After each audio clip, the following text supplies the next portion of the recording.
My channel Nextinfood. I am your diva chef Simone Montebaran, and today I am going to give you a tutorial on how to make pudding the traditional way, cooking it over the coal stove with coal at the top and coal on the bottom, and then the pudding is going to be in the middle. The way of making the pudding is traditional, but some of the ingredients in this pudding that I'll be showing you today is not traditional. So guess what? It is breadfruit season in Jamaica, and breadfruit is getting a moment today. I am going to show you how to use breadfruit to make a delicious, tasty pudding for your family. It's very simple. Come with me and see. So the first thing you need is a Dutch pot, because Dutch pot is a great conductor of heat, so it will bake the pudding just the way I want it. So you grease your Dutch pot and put it aside. Then you're going to need a couple ingredients. You will need a liter of freshly blended coconut milk, and that is going to go into the blender. Oh, and by the way, did I tell you we're using the blender method for this pudding? So I have a pound of sweet potato that I'm going to be putting into our blender with some breadfruit, a pound of breadfruit to be exact. But first, let me get the okay. So breadfruit and potato is nicely pureed. Look how thick that is. That's how we want it. Let's try and get everything out of this blender. See that?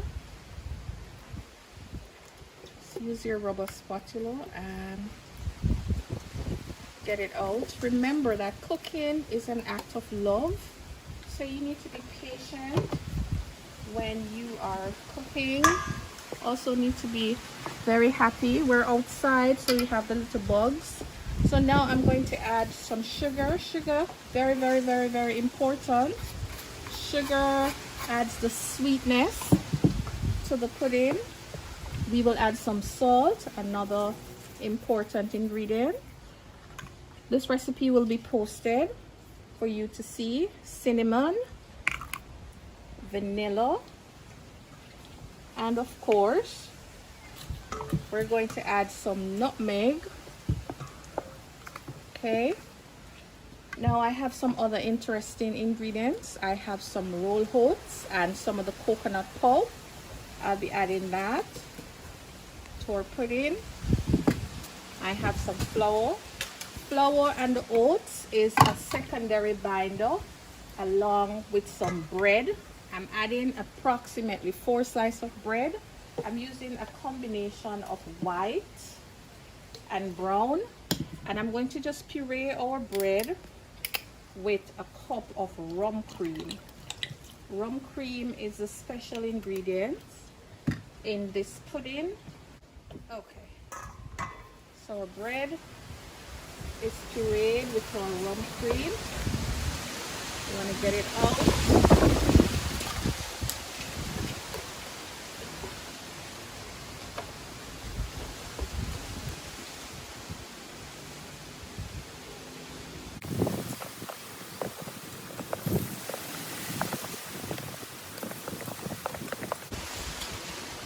Make sure you mix to get all the flour lump mixed in.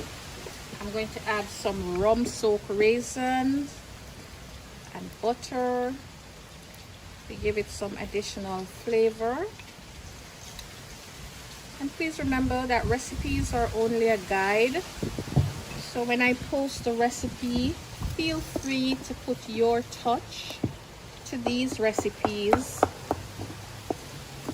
Again, breadfruit is getting a moment. This is primarily breadfruit. I use 2 pounds of breadfruit and 1 pound of sweet potato, 2 cups of sugar for sweet, a cup of flour for a secondary binder. I also use half cup of rolled oats and 4 slices of bread. all of those extra starch is going to aid in binding this pudding together while we're cooking it. So this is mixed in. I'm going to add the pudding. This is actually going to give me 2 puddings.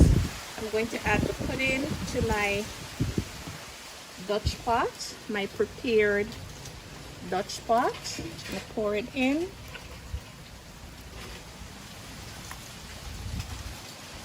And I just want to fill it up 3/4 of the way. You know, some people like their pudding nice and thick. So I just leave 2 inches so that I can put the custard on top. And I'm going to be making the custard just like I did in the tutorial video for the cornmeal pudding. I'm going to be making the custard with coconut milk, the same obedient spices that went into the pudding, and of course some butter. So at this time, I'm going to cover with some oil, cover the pudding, and then I'm going to take it over the coal stove. If you don't have a coal stove, or if you don't want to do it on the coal stove, at this point you put it into your oven at 375, and then you're going to allow it to bake for an hour. Then you will add the custard mixture on top and turn the oven up to 400 and let it bake for 30 more minutes uncovered. But let me show you how to get it done onto my coal stove. Okay, this is our coal stove, and most times in Jamaica we use a rim as the stove and the coal is in. When you are using the coal stove to bake a pudding, you want to have the least amount of fire at the bottom, because this is a long process, so you just need slow, steady heat to cook the pudding. If you have too much coal at the bottom, it is going to burn the pudding and it's going to be undercooked in the middle. So a small amount of coal is recommended. And then I have my heat source from above, and this is the majority of the coal needs to be on top. So this is a metal tray that I'm using as my overhead heat source.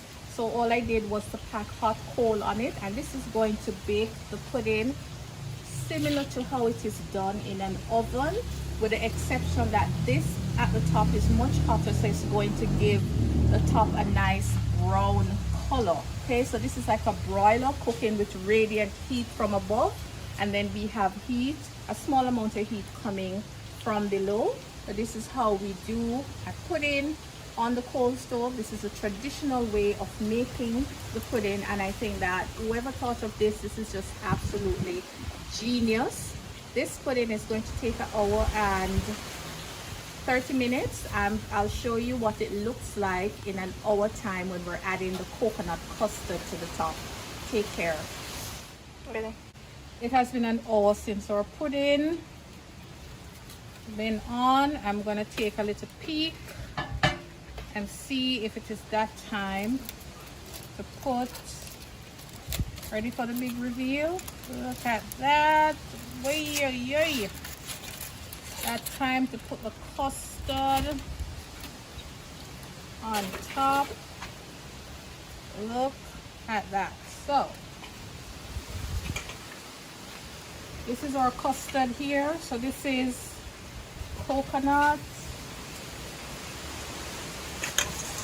sugar, and some of the same spices. See how that's a bubble? Alright, so I'm going to put all of that custard on top. And I'm going to put back the heat source. I'm going to put back my oil.